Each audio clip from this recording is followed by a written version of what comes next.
Olá, olá, boa noite. Olá, olá, boa noite. Vamos iniciando aí o nosso encontro de terça. Nossa live semanal para despertar na Umbanda. Nós aqui da Unitucadesc. Sou eu, mãe Marcela. Eu sou o Pai Regis. Nós estamos aqui com esse projeto maravilhoso para disseminar a Umbanda da forma como nós praticamos em nossas vidas, em nosso templo, com nossa experiência, né, pai? É isso, mãe. Levar adiante, levar avante. Isso mesmo. E hoje nós estamos aqui para falar sobre a encruzilhada da Umbanda. Olha que tema interessante.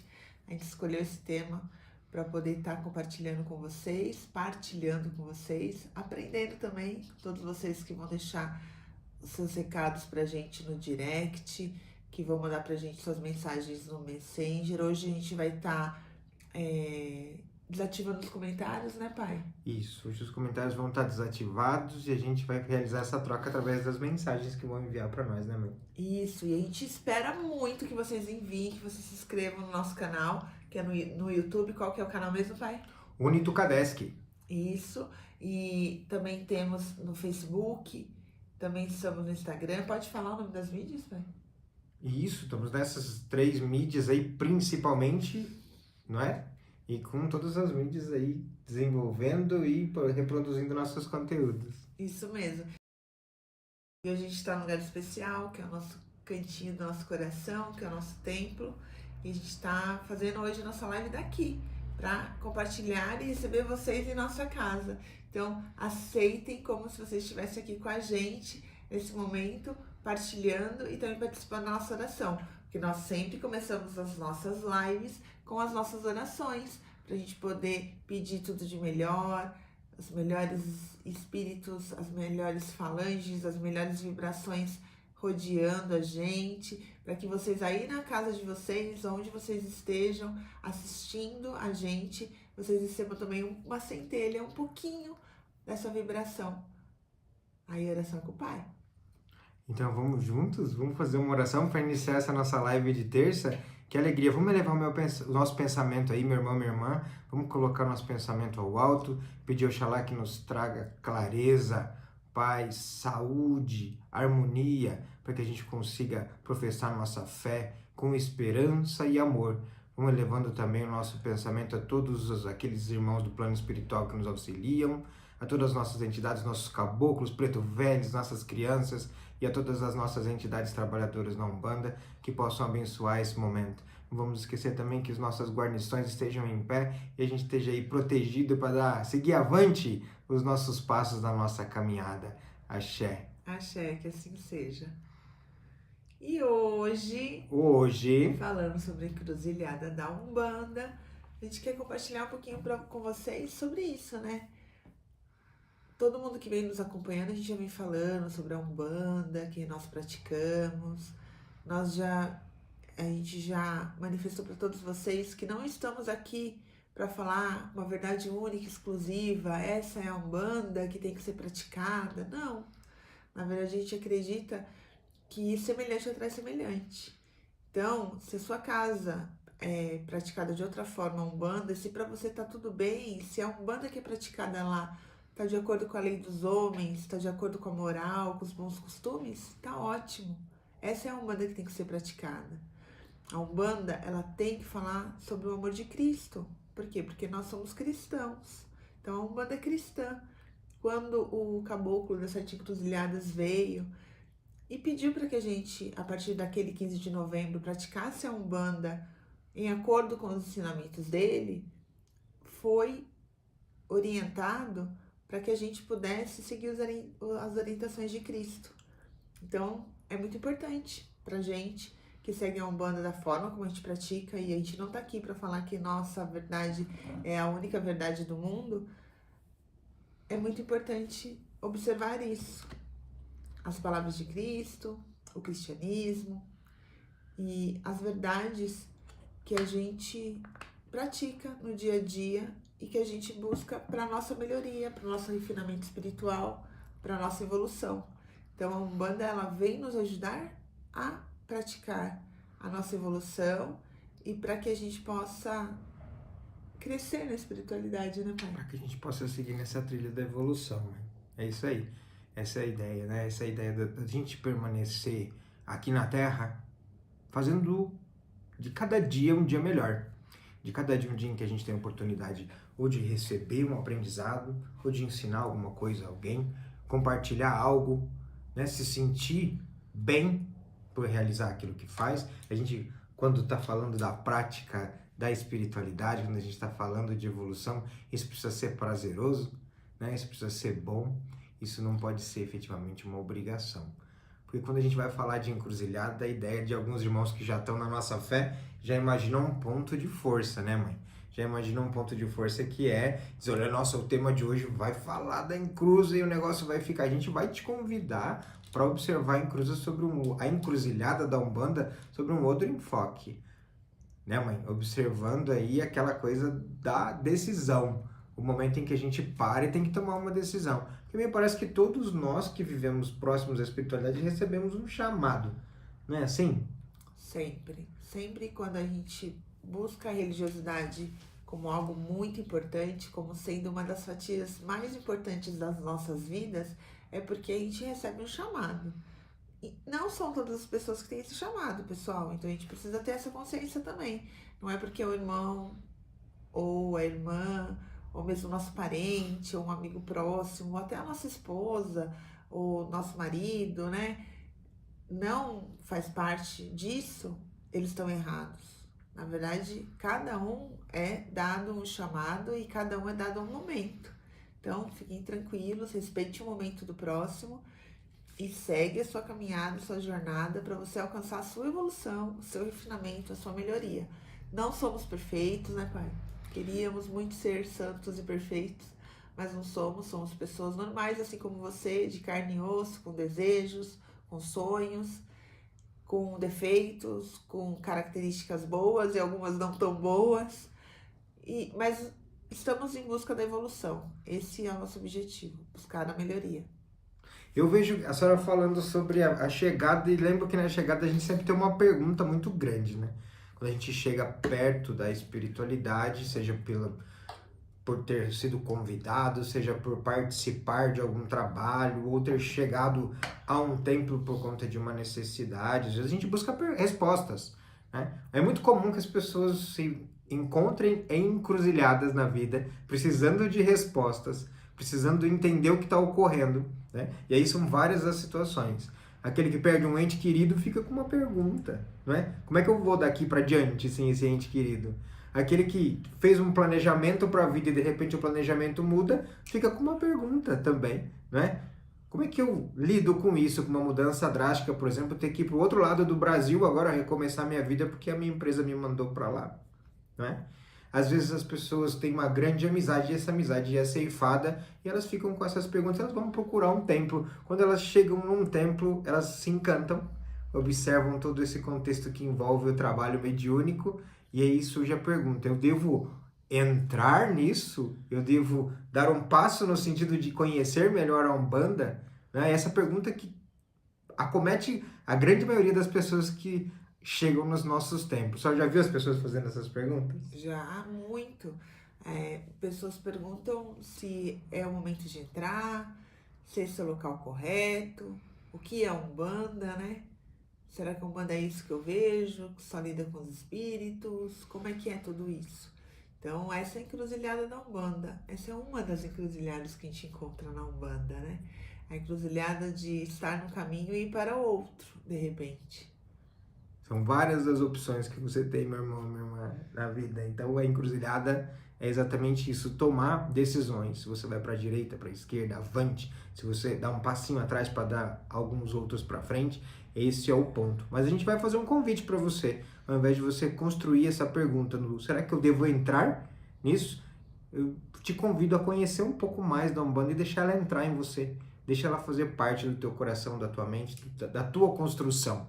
E aí você sente se realmente é isso que faz sentido para você. Com certeza, pai. Né? Vamos dividir essas encruzilhadas em pedacinhos para que a gente possa tratar, mãe? Com certeza. Muito se fala das 7 encruzilhadas na Umbanda, muito se fala dos pontos que são prioritários para que a gente trate e compreenda. Então a gente separou algumas coisinhas para a gente falar. Tem algumas coisas que vão dar para a gente um pouco de clareza a respeito de como decidir, como pensar e como decidir a respeito da nossa caminhada para dentro da espiritualidade através da Umbanda.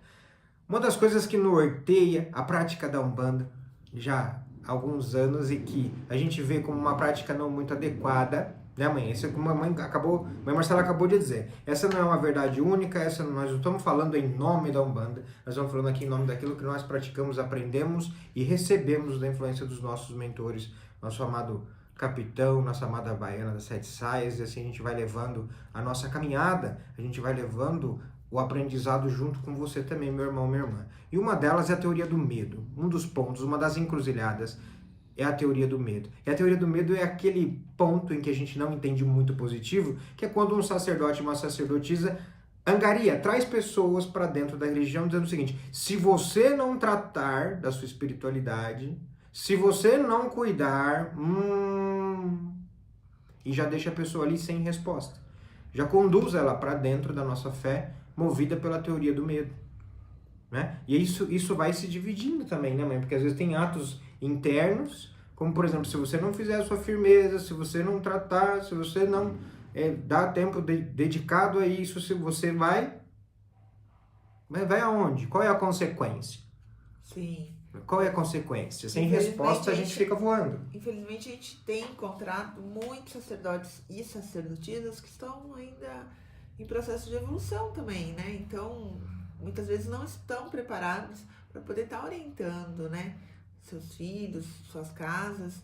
E fico alerta aí para você, pai, mãe, que às vezes está nessa encruzilhada, tá lá como orientador e tá sentindo falta, né? E fala, poxa, parece que eu tô falho, tô precisando de ajuda. Busque ajuda, busque entendimento, busque orientação para você conduzir o seu trabalho da melhor forma. Fica aqui um desafio para vocês também, né? Se por acaso você for um sacerdote, uma sacerdotisa de Umbanda e tá assistindo a gente fica aqui criando essa pulguinha atrás da sua orelha. Olha, será que não é o momento de você procurar mais informação, evoluir para poder orientar as pessoas, para poder ajudar as pessoas a seguirem o caminho de luz, como as suas entidades vêm te orientando, te encaminhando, te alertando, que eu tenho certeza que as entidades de luz, elas fazem esse papel de nos orientar, nos alertar a todo tempo para a gente poder estar andando no caminho de luz.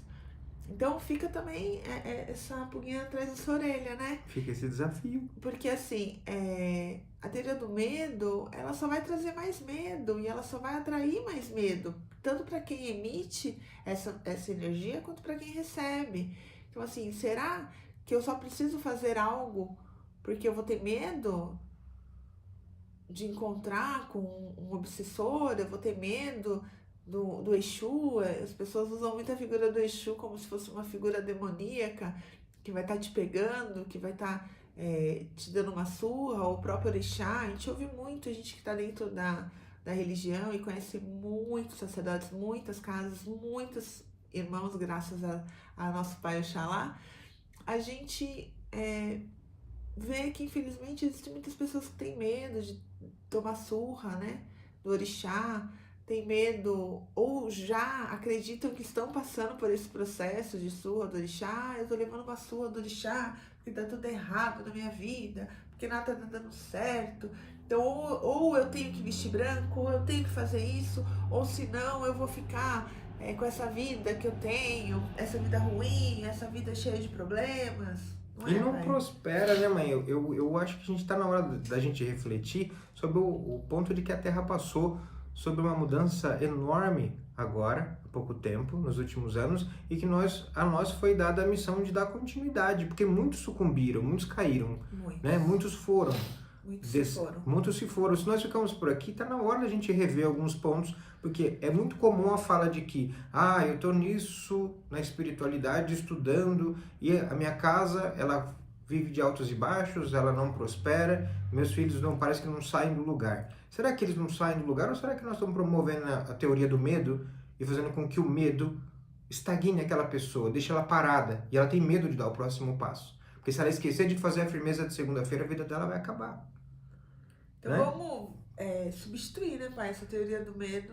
Para que a gente possa fazer com que as pessoas se movam no sentido de vir para os nossos templos por prazer, por alegria, para promoção do bem, da prosperidade. E não estou falando só da prosperidade material, mas de efetivamente de ir para um outro nível de entendimento, né? De abundância, de enxergar o todo, de viver o extraordinário. E o extraordinário também está ligado com uma vida material mais adequada.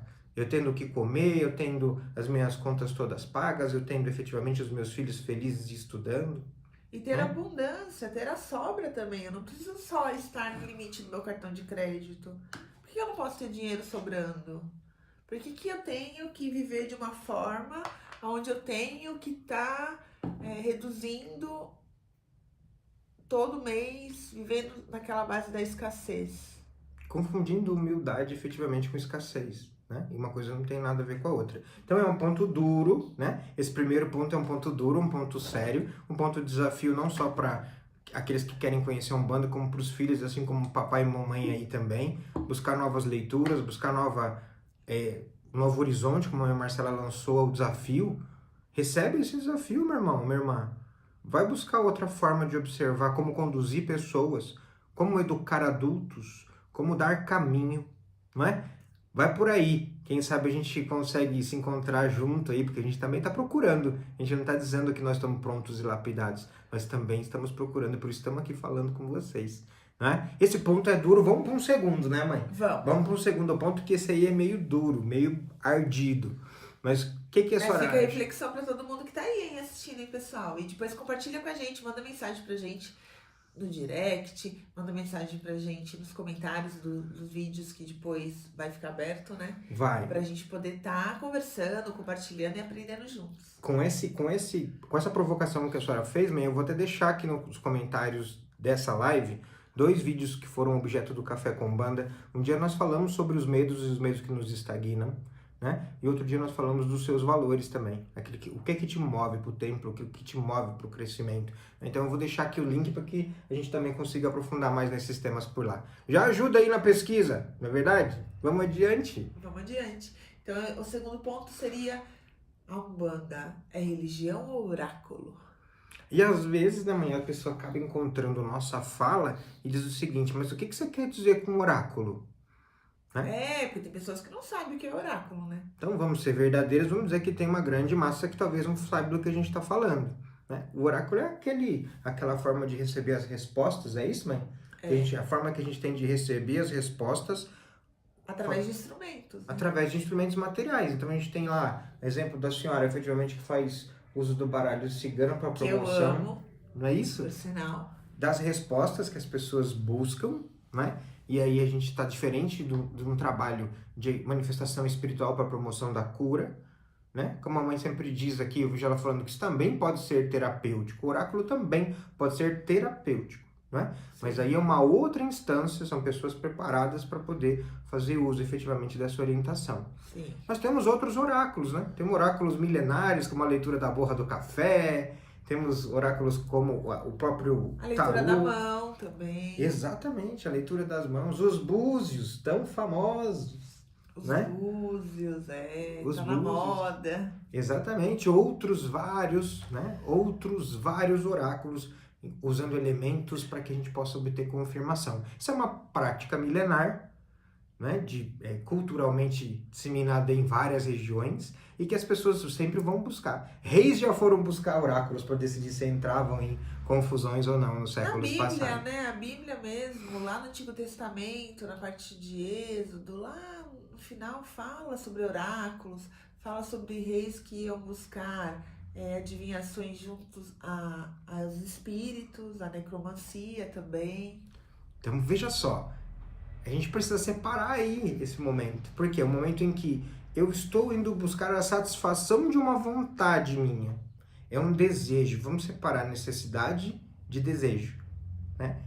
Eu tenho efetivamente uma vontade de saber se eu devo, por exemplo, entrar nesse emprego que está me propondo uma ótima remuneração para eu ficar preso 8 horas por dia com a CLT assinada, né? Com a carteira de trabalho assinada. Através de ser empregado. Através de ser empregado. Então eu posso buscar um oráculo Vou lá, procuro a mãe Marcela, digo, mãe Marcela, a senhora poderia abrir o baralho cigano, porque eu tenho uma pergunta, né? Ela diz, olha, vou receber você tal horário, vou lá e eu efetuo, né? É um trabalho, é um serviço pelo qual eu remunero o tempo e a execução, todo aquele ambiente é preparado e lá vem a resposta. Simples assim. Pergunta, resposta. Mas não é uma necessidade, né, mãe?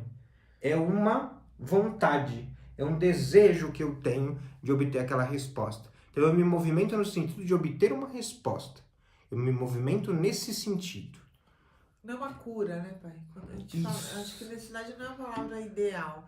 Porque a pessoa tem necessidade de ter um emprego melhor, de ter necessidade, a possibilidade, a vontade e tem que acontecer isso mesmo, tem que ir em busca de melhoria. Mas a gente precisa separar a cura do que é a vontade. Vontade e cura. Isso é muito importante quando a gente fala sobre umbanda, caridade, religião. Exatamente, porque a gente não consegue dissociar. Você vai precisar dessas virtudes espirituais, né? A propagação da fé, a esperança e a caridade. Como é que a gente vai fazer com que essas virtudes espirituais ocorram? Promovendo a manifestação espiritual e através dessa manifestação a gente vai alcançar a cura. Seja a cura física, espiritual, né? Seja mental, Sim. emocional. Sim. Né? Aquilo que a gente se presta a realizar através dos atendimentos na Umbanda. Então veja, são dois nortes, né? Dois pontos distintos. Um está mais ao leste, outro mais ao oeste, né? Um está de um lado, outro está de outro. A mãe Marcela lembrou da cura, e ela está lá num cantinho, e a necessidade que eu tenho aí, a busca, essa vontade que eu tenho, não a necessidade, mas a vontade que eu tenho de buscar uma resposta, está mais ligado ao oráculo. Acho que a gente consegue dissociar isso, né? Separar direitinho, para a gente entender essa pergunta nessa encruzilhada. É religião ou é oráculo a Umbanda? A Umbanda é religião, hein, pessoal? Não vamos esquecer isso nunca mais. A Umbanda não é um oráculo. Isso eu digo com base no que a gente pratica e a forma como a gente fala.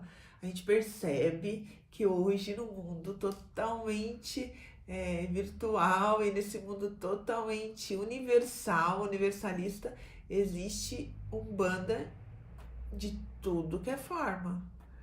Mas a Umbanda que a gente pratica não é oráculo.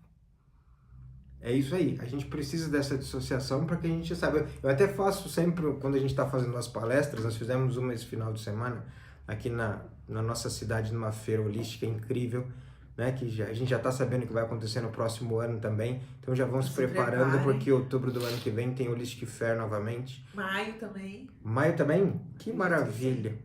A gente vai aí sempre falando, levando a nossa fé, sempre tomando aí os espaços que nos são concedidos para falar, e eu comentei sobre isso na palestra e vou comentar aqui de novo. Existe aquela prática de que as pessoas chegam num terreiro em silêncio, ficam olhando para a entidade, né, e não dizem efetivamente a que vieram, o que precisam, e ficam mentalizando dizendo o seguinte, mas ele vai adivinhar, né? Ele vai receber a conexão aí, vai me dar o feedback. Você já parou para pensar, meu irmão, minha irmã, quanto trabalho tem a fazer esse caboclo, essa cabocla que está aí à sua frente? Você já parou quantos irmãos encarnados e desencarnados precisam de orientação, de vibração e de encaminhamento? Será que ele está exatamente à sua disposição? Para te servir a hora que você precisa? Está na hora da gente rever isso, né? Está na hora da gente rever esse ponto, essa forma de pensar, porque não é a espiritualidade que está a nosso serviço. Não é? Nós que precisamos, nós é que necessitamos de uma orientação, e lá nós vamos às nossas casas. Então, se não for por essa linha de pensamento, eu vou te dar outra. Seja prático, direto, diga o que você precisa, pelo menos você desafoga aí a linha de trabalho daquela entidade e ela pode promover o bem com mais fluidez, com mais alcance, mais eficiência e eficácia, porque mais pessoas serão atendidas. Não fica mais bonito? Não fica melhor do que você só simplesmente achar que aquela entidade está a seu serviço? E vamos adiante, porque hoje eu tô cutucando todo mundo, hein, mãe? Hoje eu tô cutucando todo mundo. Que alegria. Vamos pro ponto 3. Qual é o ponto 3 da encruzilhada da Umbanda? Esquerda e direita. Aliás, esquerda e direita. Esquerda e direita? Esquerda e direita. Dá pra viver sem uma, sem a outra? Você aí, quando tiver a oportunidade de mandar mensagem pra gente, diz aí o que é que você acha. Dá pra viver, mas dá pra viver de uma maneira diferente. Vamos... Não assim, equilíbrio, vamos dizer a palavra equilíbrio. Eu acho que... Vamos usar uma linguagem aqui do interior, vai ficar capenga, né? Não vai ficar capenga. A gente faz sempre a explicação dizendo que há necessidade de um para a complementaridade do outro, para que haja complemento, né? A gente sempre observa que tudo na vida é dual, praticamente, né? Se a gente observar todos os elementos, se a gente observar todas as questões mais ligadas à energia, a gente vai observar que a luz, a escuridão, né? Aquilo que é o som e o silêncio, o bem e o mal, o bem e o mal, o bom e o ruim, o bom e o ruim, que é mais ou menos uma manifestação do bem e o mal, né? Sobre o enfoque e a observação de quem olha o fenômeno, né? A gente tem o masculino e o feminino, essa presença do positivo e do negativo. Olha quanta coisa que é dual, né? E se a gente pensa na direita, a gente pensa na direita aqui como as linhas de trabalho, para ser rápido e direto para quem não vive a Umbanda, nas linhas de trabalho fazendo essa promoção desse trabalho, efetivamente, de atendimento das pessoas para alcançar a cura. Sim. E desenvolvimento mediúnico também, para propiciar o médium que se conecte. Tá, direita, perfeito. Então, orientação através de fé, amor, esperança, justiça, coragem, perspicácia, né? Tudo isso é entregue ao longo dos trabalhos, com a manifestação das entidades e dos orixás, das entidades, daqueles que já estão ascensionados. E quem vai fazer o contraponto a isso, né, Marcelo? Essa é a questão, né? Porque o sujeito, ele precisa melhorar, mas ele precisa melhorar, às vezes precisa de uma chacoalhadinha um pouquinho mais forte, não é? Ele precisa de uma orientação mais direta? Às vezes sim. Ele precisa conhecer das coisas da vida sem as vendas nos olhos? Porque às vezes o sujeito está enganando o seu próprio parceiro e vem ao terreiro dizer que ele efetivamente está sendo enganado. Parceiro de negócio mesmo, estou dizendo, às vezes ele tem um parceiro de negócio ali, né? E ele está com a sua conduta não adequada, com a venda nos olhos e enxergando que o outro é que está errado. E a esquerda vai dizer o seguinte: amigo, você está errado. Amigo, lhe falta conduta. Né? É uma promoção mais direta das falas. Por que a gente está dando exemplo na esquerda e na direita? A gente não falou só de energia. Porque você precisa de clareza, meu irmão. Sim. O excesso de positividade vai te fazer ficar capenga para lá. O excesso de negatividade vai fazer você ficar capenga para cá. Então, não adianta a gente querer ser hipócrita e dizer que todos nós que estamos na Terra somos 100% bonzinhos, santinhos, anjinhos, já ascensionados. Não! Nós estamos num processo de lapidação. Estamos todos num processo de lapidação. E às vezes a gente precisa que as nossas verdades venham à tona como uma tela para que a gente encontre as nossas sombras. E encontrando as tuas sombras... mas eu não gosto de falar de sombra, pai. Não quero falar de sombra porque se você não conhece as tuas sombras, você não tem como levá-las para a clareza, para a luz. Você não tem como trazer luz para aqueles cantinhos que estão obscuros na tua vida, na tua mente, na tua conduta, nas tuas relações, na tua vida. Então, há necessidade de que alguém faça esse trabalho. A gente falava nos primeiros cursos que nós demos de iniciação mediúnica que era a polícia do astral, né? Rendendo graças aí e efetivamente fazendo jus à teoria que vem numa das obras que eu não me lembro qual, do seu Rubens Saraceni. Sim. Não é? A gente fazia efetivamente essa conexão, usava essa frase entre aspas, dando os créditos ao pai Rubens, na verdade, porque efetivamente tudo que é bom precisa ser multiplicado. A gente ainda faz essa conexão, a gente acredita nisso realmente, que a esquerda é a polícia do astral. Ela vai lá e resolve e põe o pé na porta e entra sem precisar bater muito, ou bate logo de uma vez para entrar e resolve o problema. A gente acredita muito que a esquerda é a polícia do astral. Exatamente. A gente não precisa o tempo inteiro de truculência, não precisa o tempo inteiro de violência, não precisa o tempo inteiro de dureza. Então a gente fala do equilíbrio. Há tempos em que você vai precisar estar conectado com uma energia mais positiva e tempos que você vai precisar dessa clareza, desse chacoalhão, dessa ajuda, de uma limpeza um pouquinho mais profunda da sua aura, não é? Até porque situações pedem um tipo de resolução. Então, assim, tem situações que precisam muito mais da luz, da clareza e da direita. Tem situações que demandam essa figura mais negativa, da esquerda, essa figura que realmente vai mexer no vespeiro e vai resolver o problema. É mais ou menos como nossos remédios, né, mãe? Vamos pensar nos nossos remédios. Se você tiver uma forte infecção, não vai adiantar tomar antialérgico, né, minha Marcelo? Vai ter que tomar efetivamente um antibiótico. Mas ele vai reduzir um pouco a minha imunidade, vai reduzir um pouco na medida em que você vai reagir, vai vencer. Né? Então a gente tem várias formas para você enxergar aí. A polícia do astral, né? Antibiótico energético, orientador direto, né? A necessidade de você crescer observando tudo isso aí, sem ficar perdido, achando que a esquerda é uma figura que as pessoas tendem a demonizar. Com né? certeza. Todos nós temos sombras. E pra gente ir já para o nosso processo de finalização dessa live, a gente precisa já ir encaminhando aí para os últimos itens, né? Da encruzilhada da Umbanda. E agora a gente precisa falar sobre informação versus sabedoria. Isso aí. Vamos firme nesse ponto, porque esse ponto é um ponto que é mais direto, né? E dá pra gente simplesmente acertar no alvo, como eu digo, é o momento Oxóssi da nossa live, acertar no alvo, ponto certeiro. Você tem um monte de coisa, principalmente nas redes sociais, principalmente na internet como um todo. Todo esse conjunto de coisas que você vai observando no dia a dia tem que servir para você de informação. A leitura que eu faço, o vídeo que eu vejo, a troca que eu tenho com meu irmão no ônibus, numa festividade, é informação.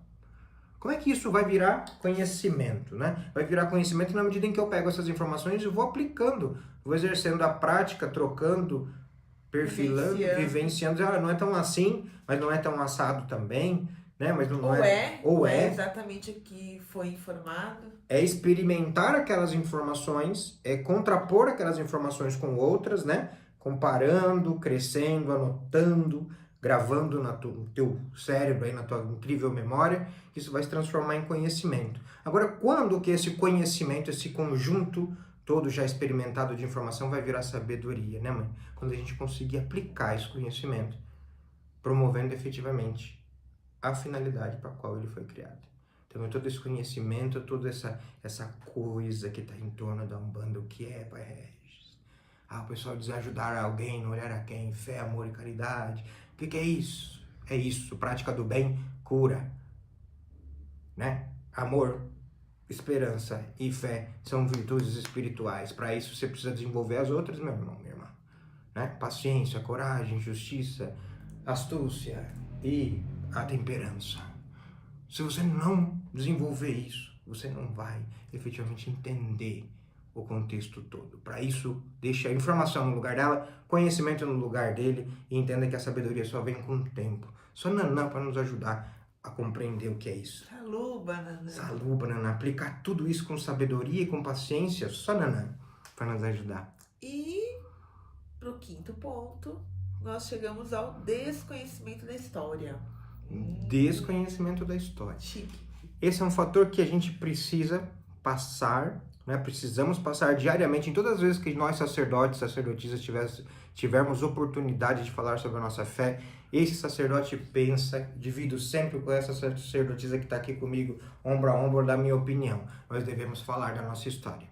Sim. Nós devemos contar da nossa história, porque nós sabemos que manifestação espiritual é algo milenar, mas nós estamos falando de uma Umbanda. Ou seja, existe há muito tempo manifestação espiritual. Pelo amor de Deus, não achem que manifestação espiritual aconteceu depois do dia 15 de novembro. De 1908, né? Não é exatamente o início de tudo, o Big Bang, não. Mas ali a gente parte de um ponto organizacional. A gente parte de um ponto e a gente consegue ter clareza olhando a orientação de uma entidade que diz aí efetivamente daí para lá, a gente vai daqui dessa data, daí para lá que eu quero dizer daqui dessa data para lá, os templos vão, né, se organizar daqui para frente, como bem disse a mãe Marcela agora, no sentido de que nessas casas se manifestem as entidades para a promoção da prática da cura, observando o caminho dado por Jesus, por Oxalá, né? A gente tem um ponto inicial. Desse ponto inicial para cá, muita discussão já foi feita, meu irmão, minha irmã. Muita coisa já ocorreu, né? Principalmente aqui com esse nascedouro no estado do Rio de Janeiro, os irmãos ficaram muito tempo na discussão de se deveria codificar a Umbanda devia ter as nossas casas, desde aquele tempo, a reunião dos irmãos que nos antecederam, que já estão aí nas décadas passadas, se organizaram pensando, será que a gente vai codificar? Será que é prudente, é possível? Né? E aí o que acontece? Na década de 40 a gente teve um congresso, né? Um congresso de Umbanda, onde se discutiu isso, se observou que seria complexo fazer essa codificação, mas que a gente precisaria aí trazer para um mínimo de regra. Um mínimo de regra onde a gente tivesse organizado em superiores órgãos de Umbanda, onde a gente tivesse lideranças reconhecendo federações, enfim, reconhecendo o funcionamento da prática da nossa fé, que crescia avassaladoramente nos anos 40 para lá, né? Nos anos 60 a gente teve um segundo congresso. E no segundo congresso a gente já teve aí de novo essa discussão. Vamos criar um rito básico, né? Uma cartilha básica, onde cada entidade chefe de terreiro vai conduzir. Nós vamos ter órgãos reguladores, mas a gente precisa de algo que nos alinhe. E começou essa discussão a respeito de um rito de batismo, de casamento e de rito fúnebre. Né? Ali foram apresentados trabalhos naquele congresso, enfim, não é algo que ficou solto, meu irmão, minha irmã. A gente já discutiu isso há muito tempo. Né? Houve um terceiro na década de 70. Olha que incrível, 40, 60, 70, um terceiro congresso. Depois você vai buscar isso, né? Como os políticos estão tendendo a falar agora quando estão nos seus debates. Dá um Google aí, né? Dá um Google aí, ficou ótimo, adorei. Dá um Google aí, pai. Estou adorando isso, né? Nesse momento que o Brasil está vivendo. O político, ao invés de dizer das propostas, manda dar um Google. Então a gente diz assim, veja, a gente tem história, a gente já discutiu várias coisas, né? A gente já realizou outros encontros aqui no estado de São Paulo, nos outros estados também, para debater junto com as federações, mas eu estou falando desses três principais, né, os históricos, esse movimento ali de discussão que vai ser o que não vai ser, porque ele precede exatamente essa explosão. Hoje nós somos um povo muito grande. O povo umbandista é um povo muito grande. Né? Mas a gente não pode se ver solto, e aí eu preciso dizer efetivamente que da finalidade daquele nosso amado pai Milton Aguirre, né? Meu irmão, meu mestre, meu companheiro de estrada efetivamente ao longo desses anos, meu pai que me abençoe em todos os cantos por onde o Senhor estiver e por onde eu passar, não é? Que a gente possa levar esse rito, o rito de batismo, de batizado, de casamento, de rito fúnebre, de maneira que todos os irmãos conheçam, para que a gente possa alcançar respeito e união a partir daí. Esse era um grande objetivo de meu pai. Eu quero que a gente leve, né, nosso paizinho, nosso amado pai Milton, né, e que a gente possa levar isso adiante. Esse fator histórico é aquele para qual eu chamo a atenção. Não deixamos de desligar também o seguinte ponto: tem um irmão Ortiz, né, fazendo um trabalho através da Carta Magna da Umbanda agora também, tentando trazer temas de organização e linha, né, para que a gente diga às pessoas o que é que nós entendemos acerca de cada um dos pontos. Valores morais, a organização social, o que a gente entende, né? Como é que é a nossa valoração da família, a nossa valoração enquanto indivíduos sociais, quais são esses pontos, né, que estão ligando a gente ao conjunto de regras. Falando então, da defesa do meio ambiente, da defesa dos animais. Exatamente. Então veja, tem uma série, para você que não conheça, procure aí também, vou dizer de novo, como disse o rapaz político, né? Dê um Google aí, procure aí a Carta Magna da Umbanda. Eu vou deixar o link aqui embaixo também, para que você possa conhecer esse trabalho incrível do pai Ortiz, né? Que vai fazendo aí já 10, 11 anos. Já teve aí uma releitura na qual nós pudemos prestigiar lá e estarmos juntos. E para finalizar, pai, a gente precisa falar sobre a construção do templo interno. Templo interno. Nosso templo interno. A gente está num templo, nosso templo interno. Olha que incrível, né? A gente, quando faz esse movimento, a gente já se chama à responsabilidade. A gente costuma fazer isso, né? Construção do nosso templo interno. Nós temos a prática da nossa religião, mas antes de falar isso, eu preciso dizer o seguinte: para você que não conviveu ainda com esses termos, a construção do templo, o templo interno, a necessidade dessa lapidação, eu vou dizer para você, existe um trabalho nosso aqui, que é um e-book, faz parte de uma trilogia. Verdade, né, pai? Nasceu dessa casa, nasceu desse cantinho aqui, de tanta madrugada em que nós debatemos, nós dois, de tanta orientação que nós pedimos ao nosso amado capitão do Ôncara Dourada, ao Caboclo das Sete Cachoeiras, aos nossos guardiões também, não é? A gente foi moldando, foi elaborando e a gente trouxe um texto singelo, mas cheio de valor, né? Para que você possa conhecer isso. Então dá uma olhada nisso. Tem aqui também o link, a trilogia. São 3 e-books. Um deles é Os Templos de Umbanda. Então, importante falar, né, pai, que existe um valorzinho, né, nesses e-books. Esse valor, parte desse valor é para manutenção dos trabalhos do nosso templo. Então isso é muito importante também, pessoal. Precisa divulgar isso, né, que é para ajudar também os nossos trabalhos, né? Isso é importante que a gente possa levar para você essa informação, que você adquire efetivamente esse trabalho, você está ajudando a continuidade da Casa de Oração e da Universidade Tucadesc, e também de que todo trabalho deve ser remunerado, né? Toda energia precisa de contraponto. Não vamos cair nessa falácia ou nesse pensamento de que a gente pode se desconectar, soltar simplesmente a vida terrena. Na vida terrena existe, meu irmão, você trabalha, você constrói, você precisa de remuneração. Assim como todos os autores que te antecederam também, todos aqueles que você leu também, merece que você vá a uma livraria, adquira aquele exemplar, né? Aquela obra e deixe efetivamente aquela pessoa que compartilhou com você receber parte da tua gratidão. Exatamente. Né? Receber uma centelha da tua gratidão. A gente não foi orientado nesse sentido, enquanto brasileiro. A gente sempre quer dar um jeitinho, a gente sempre quer tirar uma vantagem. Arruma um PDF aí pra mim. Arruma um PDF grátis. Ai, calma aí, deixa eu participar. Eu vou fazer aquela numerologia que tá na internet, porque a numerologia é grátis. Então, né, sempre quer dar um jeitinho em tudo. E será que a gente não tá dando um jeitinho na nossa vida também? Quando a gente procura só dar jeitinho nas coisas? Então, vou prestar atenção um pouquinho nisso. E será que isso se alinha com a construção do templo interno? Né? A construção do templo interno, meu irmão e minha irmã, a gente vai se encaminhando para a finalização dessa live incrível, né?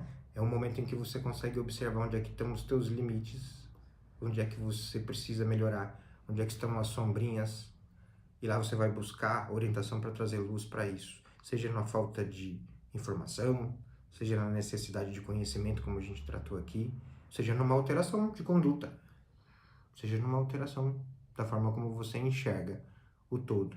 Não dá para dissociar desenvolvimento humano de desenvolvimento mediúnico, porque o médium sem valor, o médium é desconectado dos valores da sociedade, o médium completamente desequilibrado, não há de se conectar com uma energia que esteja equilibrada, cheia de valor e capaz de orientar. Né? Então eu acho que é importante que a gente reflita sobre isso. Esse é um ponto bastante delicado, né? Esse é um ponto sensível, porque as pessoas se afastam da construção do templo interno. Então construa dentro de você um templo belo, mas as virtudes, não efetivamente as vicissitudes. Aquilo que te afasta do que é sublime. E vamos finalizando a live de hoje com muito, muito, muito prazer, muito carinho.